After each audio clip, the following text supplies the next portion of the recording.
Hello students welcome to my class. এই ভিডিওতে আমি আলোচনা কৰিম প্ৰথম অধ্যায় ৰাসায়নিক বিক্ৰিয়া আৰু সমীকৰণ চেপ্টাৰটোৰ 14 নম্বৰ 15 নম্বৰ পেজত থকা পাঠভিত্তিক প্ৰশ্নসমূহ। ঠিক আছে, তো আমি প্ৰথম অবজেক্টিভ কেইটামান কোৱেশ্চন আছে সেইকেইটা আমি চাই লওঁ। ইয়াত দিয়া আছে তলৰ বিক্ৰিয়াটোৰ বাবে উক্তিসমূহৰ কোনকেইটা অশুদ্ধ আৰু কোনকেইটা শুদ্ধ এইকেইটা আমি ইয়াৰ পৰা বাছিব লাগে। ঠিক আছে, প্ৰথম প্ৰশ্নটো আছে এতিয়া চোৱা, lead oxide plus carbon, lead oxide দুটা আছে আৰু কাৰ্বন। তো ইয়াত উৎপন্ন হৈছে lead আৰু কাৰ্বন ডাই অক্সাইড, lead দুটা কাৰ্বন ডাই অক্সাইড, lead আৰু কাৰ্বন ডাই অক্সাইড জানিবা। তো উক্তিকেইটা দিয়া আছে lead বিজাৰিত হৈছে, কাৰ্বন ডাই অক্সাইড জাৰিত হৈছে, কাৰ্বন জাৰিত হৈছে, lead অক্সাইড বিজাৰিত হৈছে। এইকেইটাৰ ভিতৰত এতিয়া 1 2 3 4 কৈ দিয়া আছে, এইকেইটাৰ ভিতৰত কোনটো অশুদ্ধটো আমি বাছি উলিয়াব লাগে। এতিয়া চোৱা, আমি জানো যে যিটোৱে অক্সিজেন এৰি দিয়ে সি বিজাৰিত হয়। তো lead বিজাৰিত হৈছে, ইয়াত কিন্তু leadে অক্সিজেন এৰি দিয়া নাই, lead অক্সাইডটোৱে অক্সিজেন এৰি lead হৈছে গৈ। তো lead অক্সাইডটো আসলতে বিজাৰিত হৈছে, হয়নে? lead অক্সাইডটো আসলতে বিজাৰিত হৈছে, গতিকে এই ডিটো শুদ্ধ হয়, এইটো অশুদ্ধ। lead বিজাৰিত হৈছে বুলি কৈছে, গতিকে এইটো অশুদ্ধ। আকৌ চাবা, কাৰ্বন ডাই অক্সাইড জাৰিত হৈছে বুলি কৈছে। কার্বন ডাই অক্সাইড জারিত হওয়া নাই, কার্বনে অক্সিজেন পাই পেলাই কার্বন ডাই অক্সাইড হয়েছে, যোনে অক্সিজেন পাব সি জারিত হব। তার মানে কার্বন জারিত হয়ে কার্বন ডাই অক্সাইড উৎপন্ন হয়েছে, গতিকে কার্বন ডাই অক্সাইড জারিত হয়েছে, এইটো অশুদ্ধ। গতিকে এই দুটা অশুদ্ধ। কার্বন জারিত হয়েছে শুদ্ধ, কারণ কার্বনে অক্সিজেন পাই পেলাই কার্বন ডাই অক্সাইড সৃষ্টি হয়েছে, তার মানে কার্বন জারিত হয়েছে, যোনে পাব অক্সিজেন সি জারিত হয়েছে, আৰু যোনে অক্সিজেন এৰি দিব সি বিজাৰিত হয়েছে, গতিকে ইয়াত কৈছে lead অক্সাইড বিজাৰিত হয়েছে। আসলতে এই তলৰ দুটাটো শুদ্ধ উক্তি, ওপৰৰ দুটাটো অশুদ্ধ উক্তি। আমাক বিচাৰিব দিছিলে অশুদ্ধ, গতিকে আমি 1 নম্বৰটো দিম, এ আৰু বি অশুদ্ধ। 1 নম্বৰ অপশ্যনটো এই চাৰিটাৰ ভিতৰত প্ৰথম যেটো 1, প্ৰথম অপশ্যনটো এ আৰু বি অশুদ্ধ উক্তি। ঠিক আছে, তো আনসাৰটো হ'ব 1। এতিয়া 2 নম্বৰটো চোৱা, আইৰন অক্সাইড প্লাস এলুমিনিয়াম, ইয়াতে এলুমিনিয়াম অক্সাইড আৰু আইৰন উৎপন্ন হৈছে, হয়নে? ওপৰৰ বিক্ৰিয়াটো এটা উদাহৰণ, এটা সংযোজন বিক্ৰিয়া, এটা বিয়োজন বিক্ৰিয়া, এনেকৈ অপশ্যন কেইটা আছে। তো তোমালোকে ভালকে চাই লোৱা কি হ'ব, এইটো অপসাৰণ বিক্ৰিয়া হ'ব নেকি, হয়নে? আইৰণৰ ঠাইত গৈ পেলাই এলুমিনিয়ামটো বহি গৈছে, চোৱাচোন, আইৰন অক্সাইড আছিলে এলুমিনিয়াম অক্সাইড হৈ গ'ল, আৰু ইফালে এলুমিনিয়ামটো অকলশৰীয়া আছে, এইবাৰ এলুমিনিয়ামটো গৈ ইয়াত বহি গ'ল আৰু আইৰণটো খেদি পঠিয়ালে, গতিকে এইটো কি বিক্ৰিয়া হ'ব? অপসাৰণ বিক্ৰিয়া। গতিকে ষ্টুডেণ্টছ আমি পেজটো উলিটিয়াই ল'লোঁ, ইয়াতে আছে ডি, এটা অপসাৰণ বিক্ৰিয়া, হয়নে? গতিকে ডি অপশ্যনটো শুদ্ধ। 3 নম্বৰটো তেতিয়া কৈছে, কি ঘটে যেতিয়া লঘু হাইড্ৰক্লৰিক এচিড লুৰ গুৰিত যোগ কৰা হয়? শুদ্ধ উত্তৰটোত টিক চিন দিয়া। উত্তৰে 4টা আছে, সদায় মন কৰিবা এচিড আৰু ধাতু, লু হোক বা যিয়ে নহওক, ধাতু যোগ হ'লে সদায় হাইড্ৰজেন গেছ উৎপন্ন হ'বই। গতিকে ইয়াতে আমি চাওঁ, হাইড্ৰজেন গেছ আৰু আইৰণ ক্লৰাইড উৎপন্ন হয়, ক্লোৰিন গেছ আৰু আইৰণ অক্সাইড উৎপন্ন হয়, বিক্ৰিয়া নঘটে, আইৰণ লৱণ আৰু পানী উৎপন্ন হয় ইত্যাদি কৈছে, গতিকে হাইড্ৰজেন গেছ আৰু আইৰণ ক্লৰাইড উৎপন্ন হয়, এই অপশ্যনটো শুদ্ধ। এতিয়া আমি অবজেক্টিভ কুৱেশ্যন শেষ কৰিলোঁ, এতিয়া 4 নম্বৰলৈ আহিলোঁ। ইয়াত দি আছে সন্তুলিত ৰাসায়নিক সমীকৰণ কি? ৰাসায়নিক সমীকৰণসমূহ কিয় সন্তুলিত কৰিব লাগে? তো আমি উত্তৰটো এই ধৰণে দিম, যিটো ৰাসায়নিক সমীকৰণত সমীকৰণটোৰ বিক্ৰিয়ক আৰু বিক্ৰিয়াজাত পদাৰ্থৰ প্ৰতিবিধ মৌলৰ পৰমাণুৰ সংখ্যা একে হয় তাক সন্তুলিত ৰাসায়নিক সমীকৰণ কোৱা হয়। এইটো তোমালোকে এই ধৰণে মুখস্থ কৰিবা। বিক্ৰিয়ক আৰু বিক্ৰিয়াজাত পদাৰ্থ, বিক্ৰিয়ক আৰু বিক্ৰিয়াজাত পদাৰ্থ মানে কাৰ্চিনৰ বাওঁফালে থকা পদাৰ্থখিনিক আমি কি বুলি ক'ম? বিক্ৰিয়ক, আৰু সোঁফালে কাৰ্চিনৰ সোঁফালে থকা সমীকৰণটোৰ কাৰ্চিনৰ সোঁফালে থকা পদাৰ্থখিনিক আমি কি ক'ম? বিক্ৰিয়াজাত পদাৰ্থ। তো আমি সমীকৰণটোৰ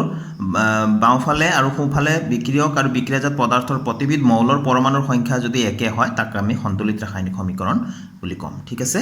তো এতিয়া দ্বিতীয় অংশটো আছিলে ৰাসায়নিক সমীকৰণসমূহ কিয় সন্তুলিত কৰিব লাগে? তো ৰাসায়নিক বিক্ৰিয়াৰ সমীকৰণ সদায় সন্তুলিত হ'ব লাগে, কাৰণ ভৰৰ নিত্যতা সূত্ৰ মতে ৰাসায়নিক বিক্ৰিয়া এটাৰ আগত আৰু পাছত প্ৰতিটো মৌলৰে পৰমাণুৰ সংখ্যা একে থাকে, মানে একে থাকিব লাগে। এতিয়া 5 নম্বৰ কুৱেশ্যনত দিয়া আছে, তলৰ উক্তিসমূহ ৰাসায়নিক সমীকৰণৰ ৰূপত লিখা আৰু সন্তুলন কৰা। তো শব্দত দিয়া আছে, এইখিনিক আমি ৰাসায়নিক সমীকৰণ লিখি দিব লাগে আৰু সন্তুলনো কৰিব লাগে, বেলেঞ্চিঙো কৰিব লাগিব। ঠিক আছে, তো প্ৰথমটো কৈছে হাইড্ৰজেন গেছে নাইট্ৰজেনৰ সৈতে লগ হৈ এমনিয়া প্ৰস্তুত কৰে। তো হাইড্ৰজেন আৰু nitrogen, hydrogen gas nitrogen gas hydrogen gas বুলি ক'লে সদায় 2 থাকিবই লাগিব তো হাইড্ৰজেন গেছ আৰু নাইট্ৰজেন গেছ মিলি এমোনিয়া অৰ্থাৎ NH3 উৎপন্ন হ'ব এইবিলাক তোমালোকে মন কৰিব লাগিব এমোনিয়াৰ সংকেতটো কেনেকুৱা হ'ব কি হ'ব এটো মনত ৰাখিব লাগিব ঠিক আছে তো সন্তুলন কৰিব লাগিব এতিয়া এটোতো জকাৰ সমীকৰণ মই লিখি থৈছো আনসাৰত এতিয়া চোৱা ইয়াত NH3 N এটা আছে হাইড্ৰজেন তিনিটা আছে ইয়াত N দুটা আছে হাইড্ৰজেন দুটা আছে হয়নে গতিকে ইয়াতে N নাইট্ৰজেনটো দুটা আছিলে গতিকে ইয়াক আমি দুই আগফালে দি দিম আমি এইফালে তলফালে দিব নোৱাৰো কেতিয়াও আমি এক্সট্ৰা দিলে সদায় এনেকৈ দিম আগফালে তো নাইট্ৰজেনটো কেইটা হৈ গ'ল দুটা হৈ গ'ল লগে লগে হাইড্ৰজেনটো সলনি হৈ গ'ল নহয় তলৰটোৰ সৈতে ওপৰটো এটো পূৰণ হ'ব 3 দুগুণ 6 হাইড্ৰজেনটো কেইটা হৈ গ'ল 6টা কিন্তু হাইড্ৰজেন ইয়াত কেইটা আছে দুটা আছে গতিকে আগফালে আমি কি দি দিম 3 দি দিম যাতে 3 দুগুণ 6 হয় এতিয়া চোৱাচোন বিক্ৰিয়াৰ আগতে হাইড্ৰজেন 6টা হ'ল 3 দুগুণ 6 গতিকে ইয়াত বিক্ৰিয়াৰ পিছতো হাইড্ৰজেন কেইটা হৈ গ'ল 3 দুগুণ 6 বিক্ৰিয়াৰ আগতে নাইট্ৰজেন কেইটা আছে দুটা বিক্ৰিয়াৰ পিছতো নাইট্ৰজেন এতিয়া দুটা হৈ গ'ল ঠিক আছে বুজি পাইছা এতিয়া আমি 5 নম্বৰৰ বি টু লৈ আহো ইয়াত দিয়া আছে হাইড্ৰজেন সালফাইডে বায়ুত দাহিত হয় মানে জ্বলি পানী আৰু সালফাৰ ডাই অক্সাইড উৎপন্ন কৰে তো হাইড্ৰজেন সালফাইড মানে H2S ঠিক আছে ইয়াত চাবা ভৌতিক অৱস্থা কেটা মই লিখি দিছো একেটা নিলিখিলেও হ'ল প্ৰশ্নটো কোৱা নাই লিখিবলৈ কিন্তু মই লিখি দিছো তোমালোকৰ যাতে সুবিধা হয় এই প্ৰশ্নটোকে যদি ভৌতিক অৱস্থা কেটাও লিখা বুলি ক'লে তোমালোকে এই ধৰণে লিখি দিবা ঠিক আছে আৰু যদি নকয় নিলিখিলেও হ'ব তো হাইড্ৰজেন সালফাইড H2S আৰু বায়ুত দাহিত হয় মানে বায়ুত জ্বলিলে জ্বলিব কেতিয়া অক্সিজেন থাকিলেহে জ্বলিব তাৰ মানে অক্সিজেনৰ লগত বিক্ৰিয়া কৰে জ্বলা মানে অক্সিজেনৰ লগত বিক্ৰিয়া কৰা সদায় মনত ৰাখিবা যিকোনো বস্তু জ্বলা মানে অক্সিজেনৰ লগত বিক্ৰিয়া কৰা তো O2 অক্সিজেন গেছ হয়নে এতিয়া এফালে ওলাই গ'ল কি ওলাব বুলি কৈছিলে পানী বুলি কৈছিলে গতিকে H2O লিখিলো আৰু সালফাৰ ডাই অক্সাইড মানে SO2 আমি লিখিলো পানী আৰু সালফাৰ ডাই অক্সাইড উৎপন্ন হয় বুলি কৈছে ঠিক আছে এতিয়া বিক্ৰিয়াৰ আগত হাইড্ৰজেন দুটা আছে বিক্ৰিয়াৰ পিছত হাইড্ৰজেন ইয়াত দুটা আছে সালফাৰ এটা আছে এফালে সালফাৰ এটাই আছে ঠিক আছে তাৰপিছত অক্সিজেন কেইটা আছে দুটা আছে এফালে অক্সিজেন কেইটা আছে ইয়াতে দুটা ইয়াতে এটা কেইটা হৈ গ'ল তিনিটা হৈ গ'ল গতিকে সমস্যা হৈ গ'ল নহয় জানো কাৰণ ইয়াত দুটাহে আছে গতিকে আমি ইয়াতে দি দিও 2 দি দিলো তেতিয়া হল অক্সিজেন কেইটা হৈ গ'ল ইয়াত দুটা আৰু ইয়াত দুটা কেইটা হৈ গ'ল চাৰিটা হৈ গ'ল হয়নে গতিকে আমি চাৰিটা বনাবলৈ হলে অক্সিজেন চাৰিটা হোৱাৰ লগে লগে ইয়াত কিন্তু কি হৈ গ'ল হাইড্ৰজেন কেইটা হৈ গ'ল চাৰিটা হৈ গ'ল হয়নে গতিকে হাইড্ৰজেনটো চাৰিটা হওঁতে হাইড্ৰজেনটো এতিয়া দুটাহে হৈ আছে ইয়াতে আগফালে দুটা দি দিলো চাৰিটা হৈ গ'ল হাইড্ৰজেনটো চাৰিটা হোৱাৰ লগে লগে আকৌ সালফাৰটো সলনি হৈ গ'ল সালফাৰ কেইটা হৈ গ'ল তো সালফাৰো দুটা হৈ গ'ল হয়নে সালফাৰটো দুটা হ'ল মানে এতিয়া ইয়াতে এই সালফাৰ এটাহে আছিল ইয়াক আমি 2 কৰি দিলো এই 2 দিয়াৰ লগে লগে আকৌ কি হৈ গ'ল অক্সিজেনৰ সংখ্যা চোৱাচোন 2 আছিল 2 দুগুণ 4 হৈ গ'ল 4 আকৌ ইফালে অক্সিজেন দুটা হৈ গৈছিল গতিকে 4 2 6 হৈ গ'ল বিক্ৰিয়াৰ পিছত হয়নে গতিকে বিক্ৰিয়াৰ আগত কিন্তু অক্সিজেন কেইটা আছে মাত্ৰ দুটা গতিকে 6 কৰিবলৈ হলে 3 ৰে পূৰণ কৰিব লাগিব তো 3 দুগুণ 6 এতিয়া সম্পূৰ্ণৰূপে মিলি গ'ল নে চোৱাচোন হাইড্ৰজেন কেইটা হৈ গ'ল ইয়াতে 4টা হ'ল তো 2 দুগুণ ইয়াতো হাইড্ৰজেন 4টা সালফাৰ 2 আছে কাৰণে দুটা হৈ গ'ল এটো দুটা সালফাৰ হৈ গ'ল অক্সিজেন কেইটা হৈ গ'ল 3 দুগুণ 6 গতিকে ইয়াৰ পৰা 2 আকৌ এটো 2 দুগুণ 4 4 2 6 হৈ গ'ল হয়নে সম্পূৰ্ণৰূপে মিলি আছে নে ব্যালেন্সিং এনেকৈ কৰিব লাগে ঠিক আছে অকন প্ৰেক্টিস কৰিলে তোমালোকেও সহজতে পাৰিবা এতিয়া সি নম্বৰলৈ আহো বেৰিয়াম ক্লোৰাইডে এলুমিনিয়াম সালফেটৰে সৈতে বিক্ৰিয়া কৰি এলুমিনিয়াম ক্লোৰাইড আৰু বেৰিয়াম সালফেটৰ অধক্ষেপ উৎপন্ন কৰে তো বেৰিয়াম ক্লোৰাইড মানে BaCl2 ঠিক আছে এলুমিনিয়াম সালফেট মানে Al2SO43 ঠিক আছে এলুমিনিয়াম সালফেট Al2SO43 তো বিক্ৰিয়া কৰি এলুমিনিয়াম ক্লোৰাইড উৎপন্ন হ'ব বুলি কৈছে তো AlCl3 এলুমিনিয়াম ক্লোৰাইডৰ সংকেত আৰু বেৰিয়াম সালফেট অধক্ষেপ উৎপন্ন কৰে বুলি কৈছে তো বেৰিয়াম সালফেট মানে BaSO4 অধক্ষেপ বুলি ক'লে সদায় এনেকে এছৰ এই কাখতে এনেকে কাৰ্চিন তলফালে মুখ কৰা দেখাব লাগে ঠিক আছে এনেকৈ কৰি নেদেখালে হ'ল দেখালেও একো কথা নাই তো এতিয়া চোৱাচোন সমীকৰণটো সন্তুলিত হৈ আছে নাই ব্যালেন্স হৈ আছে নাই বেৰিয়াম ইয়াত এটা আছে Ba এফালে এটা আছে ক্লোৰাইড ক্লোৰিন দুটা আছে তো ইয়াতে তিনিটা হৈ গ'ল হয়নে আকৌ ইয়াতে সালফেট চোৱাচোন সালফেট SO4 তিনিটা আছে ইয়াতে SO4 মাত্ৰ এটাই আছে SO4 নহয় জানো এলুমিনিয়াম দুটা আছে ইয়াতে এলুমিনিয়াম এটা আছে গতিকে মিল নাই আটাইতকৈ বেছি চাবা ইয়াতে সালফেট কেইটা আছে তিনিটা আছে গতিকে ইয়াকে লক্ষ্য কৰি পেলাই আগৰ স্টাৰ্ট কৰো তো ইয়াক আমি তিনিটা কৰিবলৈ হলে ইয়াত সালফেট কেইটা আছে এটা আছে SO4 ইয়াতে SO4 তিনিটা আছে ইয়াতে SO4 চাৰিটা আছে গতিকে ইয়াত আমি 3 দি দিলোঁ 3 দিয়াৰ লগে লগে বেৰিয়ামটো 3 হৈ গ'ল 3টোৱে তাৰমানে বেৰিয়ামটোকো বুজাব SO4টোকো বুজাব ছালফেটটোকো তো বেৰিয়াম 3 হোৱাৰ লগে লগে এইফালে আমি আহি গ'লোঁ ইয়াতে 3 দি দিলোঁ বেৰিয়ামটো 3 হোৱাৰ লগে লগে ক্লৰিন কেইটা হৈ গ'ল 3 দুগুণ 6 হৈ গ'ল হয়নে কিন্তু ইয়াত ক্লৰিন কেইটা আছে মাত্ৰ 3টা আছে গতিকে আগফালে আমি 2 এটা পূৰণ কৰি দিম কৰি দিয়াৰ লগে লগে ক্লৰিন কিমান হৈ গ'ল 3 দুগুণ 6 হৈ গ'ল আৰু এলুমিনিয়াম কি হৈ গ'ল লগে লগে দুটা হৈ গ'ল এলুমিনিয়ামৰ কাৰণে এই দুইটোৱে কাম কৰিব এলুমিনিয়াম দুটা গতিকে এলুমিনিয়াম এফালে দুটা আছিলেই হয়নে মিলি গ'ল নে এতিয়া চোৱাচোন সালফেটৰ পৰা স্টাৰ্ট কৰোঁ এটো 3টা আছিলে SO4 3 3টা হৈ গ'ল বেৰিয়াম 3টা হৈ গ'ল এটো বেৰিয়াম 3টা হৈ গ'ল এফালেও আৰু ক্লৰিন 3 দুগুণ 6 হৈ গ'ল ক্লৰিন ইয়াতে 3 আছিলে 2 দি দিয়াৰ লগে লগে 3 দুগুণ 6 হৈ গ'ল Al এটা আছিলে 2 দিয়াৰ লগে লগে এলুমিনিয়াম দুটা হৈ গ'ল এলুমিনিয়াম ইয়াতে দুটা আছিলে তো সম্পূৰ্ণৰূপে মিলি গ'ল এতিয়া আমি D2 চাওঁ পটাছিয়াম ধাতুৱে পানীৰ সৈতে বিক্ৰিয়া কৰি পটাছিয়াম হাইড্ৰক্সাইড আৰু হাইড্ৰোজেন গেছ উৎপন্ন কৰে তো পটাছিয়ামৰ সিম্বলটো হৈ গ'ল K আৰু পানী মানে H2O হয়নে তো বিক্ৰিয়া কৰি কি হৈছে পটাছিয়াম হাইড্ৰক্সাইড বুলি কৈছে গতিকে KOH হয়নে আৰু হাইড্ৰোজেন গেছ বুলি ক'লে H2 একেটা উৎপন্ন হয় এতিয়া আমি লক্ষ্য কৰোঁ K এটাই আছে এই হাইড্ৰোজেন কেইটা আছে দুটা এইফালে আৰু এইফালে কেইটা হৈ গ'ল দুটা একে তিনিটা হয়নে খেলিমেলি আছে গতিকে ইয়াত আমি 2 দি দিওঁ 2 দি দিয়াৰ লগে লগে হাইড্ৰোজেন কেইটা হৈ গ'ল দুটা এইফালে দুটা চাৰিটা হৈ গ'ল নহয় জানো হাইড্ৰোজেন দুটাহে আছে গতিকে আমি ইয়াত 2 দি দিলিও 2 দি দিলে কি হ'ব 2 দুগুণ 4 হৈ গ'ল আৰু অক্সিজেন কেইটা হৈ গ'ল দুটা হৈ গ'ল তো এইফালেও অক্সিজেন কেইটা হৈ গ'ল অক্সিজেন দুটা হৈ গ'ল হয়নে তো হাইড্ৰোজেন চাৰিটা সৰি হাইড্ৰোজেন ইয়াত দুটা চাৰিটা গতিকে হাইড্ৰোজেন ইয়াতো 2 দুগুণ 4 হৈ গ'ল অক্সিজেনটো চোৱা তো দুটা অক্সিজেন হৈ গ'ল ইয়াতো এই দুইটোৰ কাৰণে অক্সিজেন দুটা হৈ গ'ল আৰু পটাছিয়াম দুটা হৈ গ'ল গতিকে এটা আছে ইয়াত আমি 2 দি দিয়াৰ লগে লগে পটাছিয়ামটো দুটা হৈ গ'ল এইটো হৈ গ'ল সন্তুলিত ৰাসায়নিক সমীকৰণ কোৱেশ্চন নম্বৰ 6 লৈ আহোঁ ইয়াত কৈছে তলৰ ৰাসায়নিক সমীকৰণসমূহ সন্তুলন কৰা তো এনেকুৱা প্ৰশ্ন আহে যে ৰাসায়নিক সমীকৰণ কেইটা লিখি দিয়া থাকে জকা সমীকৰণ তো ইয়াক আমি সন্তুলন কৰিব লাগে ঠিক আছে তো প্ৰথমতে দিয়া আছে HNO3 প্লাছ CaOH এটো ক্যালসিয়াম হাইড্ৰক্সাইড আৰু ইয়াতে ক্যালসিয়াম নাইট্ৰেট ঠিক আছে প্লাছ ওয়াটাৰ হৈ আছে তো ইয়াতে ক্যালসিয়াম এফালে ইয়াতে Ca এটা আছে আৰু NO3 2 আছে হয় না ইয়াতে NO3 এটা আছিল গতিকে NO3 কে প্ৰথমতে আমি টাৰ্গেট কৰি লওঁ ঠিক আছে নাইট্ৰেট ইয়াত কেইটা আছে নাইট্ৰেট বুলি কয় নাইট্ৰেট আয়ন কেইটা আছে ইয়াতে দুটা ইয়াতে NO3 একো নাই মানে এটাই আছে গতিকে আগফালে আমি 2 দি দিওঁ ঠিক আছে 2 দি দিয়াৰ লগে লগে কি হৈ গ'ল হাইড্ৰোজেনটো খলনি হৈ গ'ল হাইড্ৰোজেন ইয়াত কেইটা আছিল এটো 2 আৰু 2 ইফালে 4টা হৈ গ'ল নহয় জানো গতিকে ইয়াতে দুটা আছে গতিকে ইয়াত আমি 2 দি দিলোঁ হাইড্ৰোজেন 4টা হোৱাৰ লগে লগে অক্সিজেনটো দুটা হৈ গ'ল এফালে অক্সিজেন কেইটা আছিল চোৱাচোন ইয়াতে অক্সিজেন ইয়াতো দুটা আছিল এই অক্সিজেনটো কাউন্ট নহব কাৰণ ইয়াতে NO3 ৰ লগত একেলগে কাউন্ট কৰা হৈছিল তো অক্সিজেন এফালে দুটা এফালেও দুটা হৈ গ'ল হয়নে তো সম্পূৰ্ণ মিলি গ'ল নে ক্যালসিয়াম এটা আছিল এটা হৈ গ'ল নাইট্ৰেট দুটা আকৌ হাইড্ৰোজেন দুটা এফালে দুটা চাৰিটা এই চাৰিটা হৈ গ'ল অক্সিজেন এইটোৰ কাৰণে দুটা এফালে এইটো দুটা হয়নে সন্তুলিত হৈ গ'ল নে এই ধৰণে তোমালোকে কৰিব লাগিব ঠিক আছে এতিয়া আমি বি নম্বৰটোলৈ আহোঁ ইয়াত দিয়া আছে সোডিয়াম হাইড্ৰক্সাইড NaOH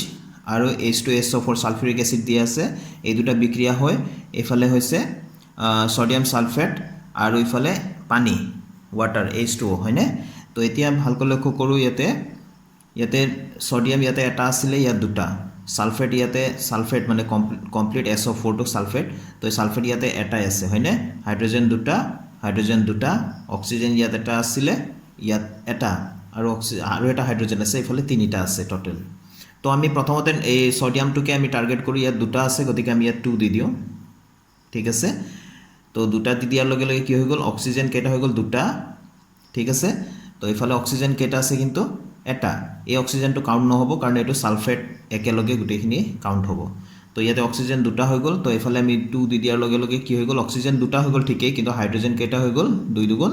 4 ঠিক আছে তো হাইড্ৰোজেনটো এতে হিসাব কৰি ফলে হাইড্ৰোজেন ইয়াতে দুটা এটো টুৰ কাৰণে এটো দুটা হৈ গ'ল এটো দুটা চাৰিটা হৈ গ'ল নে সোৱা হাইড্ৰোজেন দুটা এফালে দুটা চাৰিটা গতিকে ইয়াতে 2 দুগুণ 4 চাৰিটা হাইড্ৰোজেন হৈ আছে হয়নে বাকি অক্সিজেন ইয়াতে 2 কাৰণে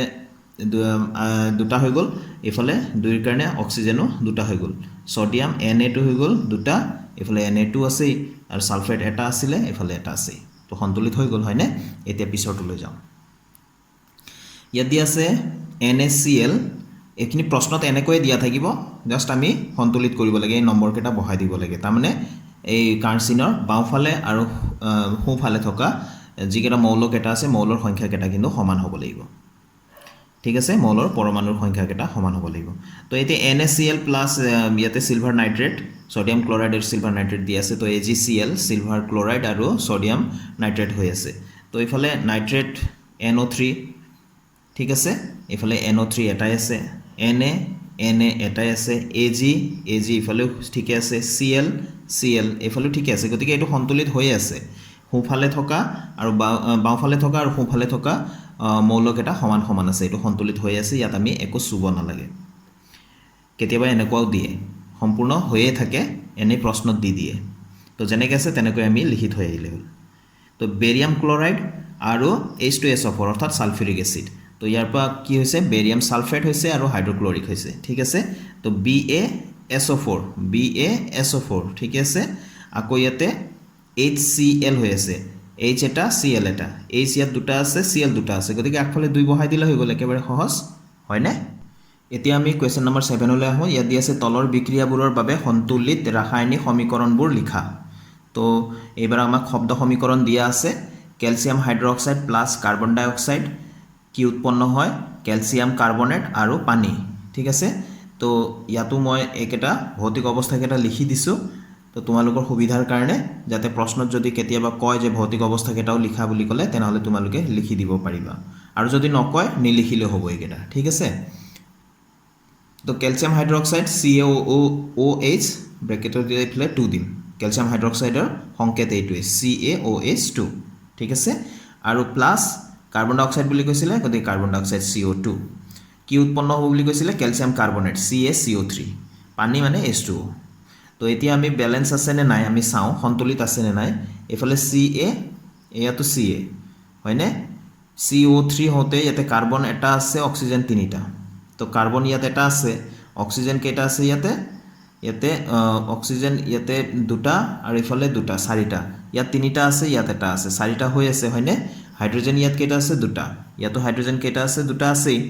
তো এটো কি হৈছে সন্তুলিত হৈ আছে এতিয়া আমি বি নম্বৰলৈ আহো ইয়াত দি আছে জিংক প্লাস সিলভাৰ নাইট্ৰেট কি উৎপন্ন হয় জিংক নাইট্ৰেট প্লাস সিলভাৰ হয় বুলি কৈছে ঠিক আছে তো জিংক মানে Zn আৰু সিলভাৰ নাইট্ৰেট মানে AgNO3 জিংক নাইট্ৰেট মানে ZnNO3 2 আৰু ইফালে সিলভাৰ মানে Ag ঠিক আছে ইয়াত যেনেকৈ শব্দৰে সমীকৰণ লিখা আছে তেনেকৈ আমি সংকেত বিলাক দি সমীকৰণ এটা লিখি ললো এতিয়া এটো সন্তুলিত হৈ আছে নে আমি চেক কৰিব লাগিব এই চিনটোৰ বাওফালৰ আৰু সোঁফালৰ তো বাওফালে চোৱাচোন ইয়াতে NO3 প্ৰথম যেটো বেছি আছে তাকে আমি লক্ষ্য কৰিম সদায় NO3 ইয়াত 2 আছে ইয়াতে NO3 কেটা আছে এটা আছে NO3 টো এটা আছে হয়নে ইয়াতে NO3 বুলি কওঁতে কেটা আছে দুটা আছে গতিকে এই দুইটোৰ মিলাবৰ কাৰণে আগফালে দুই দি দিলো দিয়াৰ লগে লগে ইয়াৰ ওচৰত থকা Ag সিলভাৰ টো হলনি হৈ গ'ল Ag কেটা হৈ গ'ল দুটা হৈ গ'ল তো ইফালে Ag এটা আছে গতিকে আগফালে দুই দি দিলো দুটা হৈ গ'ল হয়নে বাকি সোৱা Zn আছিল Zn টো এটাই আছিল এফালেও এটা মিলি আছে গতিকে এটো সন্তুলিত হৈ গ'ল এতিয়া সি নম্বৰলৈ আহো ইয়াত আছে aluminium plus copper chloride aluminium chloride আৰু কপাৰ উৎপন্ন হয় বুলি কৈছে ঠিক আছে তো এটো অপসাৰণ বিক্ৰিয়া এটা অপসাৰণ বিক্ৰিয়া তো এলুমিনিয়ামৰ কাৰণে Al আৰু কপাৰ ক্লোৰাইডৰ কাৰণে CuCl2 ঠিক আছে এইফালে হৈছে এলুমিনিয়াম ক্লোৰাইডৰ কাৰণে AlCl3 আৰু কপাৰৰ কাৰণে Cu তো Al ইয়াতে Cl2 Al ইয়াত Cl3 আছে তো আটাইতকৈ বেছি ইয়াতে 3 হৈ আছে নহয় জানো 2 আছিল গতিকে ইয়াকে মিলাও আমি Cl3 ইফালে 2 আছে গতিকে আগফালে 2 দি দিও তো 2 3 গুণ 6 হৈ গ'ল গতিকে আমি ইয়াত কিমান দিব লাগিব 3 দিব লাগিব হয়নে যাতে 3 2 গুণ 6 হয় এই 3 দিয়াৰ লগে লগে কপাৰটো কিমান হৈ গ'ল 3টা হৈ গ'ল গতিকে এইফালে আমি 3 দি দিও ঠিক আছে তো আকৌ এই 2 টো দি দিয়াৰ লগে লগে ক্লোৰিনৰ কাৰণে আমি মিলাবৰ কাৰণে চেষ্টা কৰি আছিল যাতে 3 2 গুণ 6 হয় 2 3 গুণ 6 হয় গতিকে এলুমিনিয়ামটো কিমান এটা আছিল আগতে 2 দি দিয়াৰ লগে লগে দুটা হৈ গ'ল ইফালে এলুমিনিয়াম কেটা আছে এটা আছে গতিকে আগফালে আমি 2 দি দিও এলুমিনিয়ামো দুটা হৈ গ'ল এতিয়া সন্তুলিত হ'ল নে এতিয়া আমি ডি নম্বৰলৈ আহোঁ ইয়াত দিয়া আছে barium chloride plus potassium sulphate তো উৎপন্ন হয় barium sulphate plus potassium chloride অকণমান থেপাথেপি হ'ল চোৱাচোন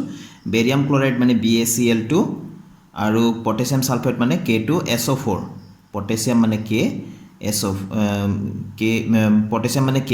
আৰু ছালফেট মানে SO4 তো পটেছিয়াম ছালফেট হ'লে K2SO4 হ'ব ঠিক আছে তো এইটোৰ পৰা উৎপন্ন হয় বেৰিয়াম ছালফেট তো BaSO4 ইয়াতে 4টো লিখিব পাহৰি গ'লোঁ BaSO4 ছালফেট হ'লে SO4 লাগিবই আৰু ইফালে পটেছিয়াম ক্লৰাইড হয় বুলি কৈছে তো KCl ঠিক আছে তো সন্তুলিত হৈছে নে নাই আমি চাওঁ তো ইফালে Ba আছে ইয়াতো Ba এটাই আছে তাৰমানে বেৰিয়ামটো এটা বেৰিয়াম এটা ছালফেট SO4 এটা SO4 এটা ইয়াতে ক্লোৰিন দুটা আছে পটেছিয়াম দুটা আছে ইয়াত ক্লোৰিন এটা আছে পটেছিয়াম এটা আছে গতিকে আগফালে 2 দি দিলে পটেছিয়ামটো দুটা হৈ গ'ল ক্লোৰিনটো দুটা হৈ গ'ল মাত্ৰ এই দুইটো বহাই দিলে এই সমীকৰণটো সন্তুলিত হৈ গ'ল তো ষ্টুডেণ্টছ আমি কুৱেশ্যন নম্বৰ 8 লৈ আহোঁ ইয়াত দিয়া আছে তলত দিয়াবোৰৰ বাবে সন্তুলিত ৰাসায়নিক সমীকৰণ লিখা আৰু প্ৰতিটো কোন প্ৰকাৰৰ বিক্ৰিয়া চিনাক্ত কৰা এতিয়া আমি ক'ব লাগিব কোন প্ৰকাৰৰ বিক্ৰিয়া হয় বুলি ঠিক আছে তো প্ৰথমটো দিয়া আছে পটেছিয়াম ব্ৰমাইড AQ জলীয় বুলি কৈছে জলীয় দ্ৰৱ তাৰপিছত বেৰিয়াম আয়োডাইড AQ আৰু পটেছিয়াম আয়োডাইড আৰু বেৰিয়াম ব্ৰমাইড উৎপন্ন হয় বুলি কৈছে তো প্ৰথমতে পটেছিয়াম ব্ৰমাইড মানে KBr ইয়াত AQ দিয়া আছে AQ লিখি দিম বেৰিয়াম আয়োডাইড AQ দিয়া আছে বেৰিয়াম আয়োডাইডৰ কাৰণে BaI2 I মানে আয়োডিন ঠিক আছে তো ইয়াতে 2 দি দিলোঁ BaI2 এইটো ইয়াৰ সংকেত বেৰিয়াম আয়োডাইডৰ AQ দি দিলোঁ তাৰপিছত উৎপন্ন হৈছে পটেছিয়াম আয়োডাইড তো Ki মানে পটেছিয়াম আয়োডাইড AQ আছে AQ দি দিলোঁ আৰু বেৰিয়াম ব্ৰমাইড মানে BaBr2 মন কৰিবা সংকেতবিলাক তো এইটো S আছে S দি দিলোঁ ঠিক আছে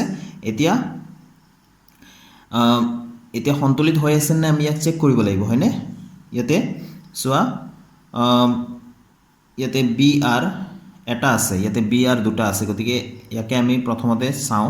Br দুটা আছে নহয় জানো গতিকে ইয়াত আমি 2 দি দিয়াৰ লগে লগে Br অৰ্থাৎ ব্ৰমিনটো দুটা হৈ গ'ল দুটা হোৱাৰ লগে লগে আকৌ পটেছিয়ামটো দুটা হৈ গ'ল নহয় K2 দুটা হৈ গ'ল গতিকে আমি ইয়াত 2 দি দিলোঁ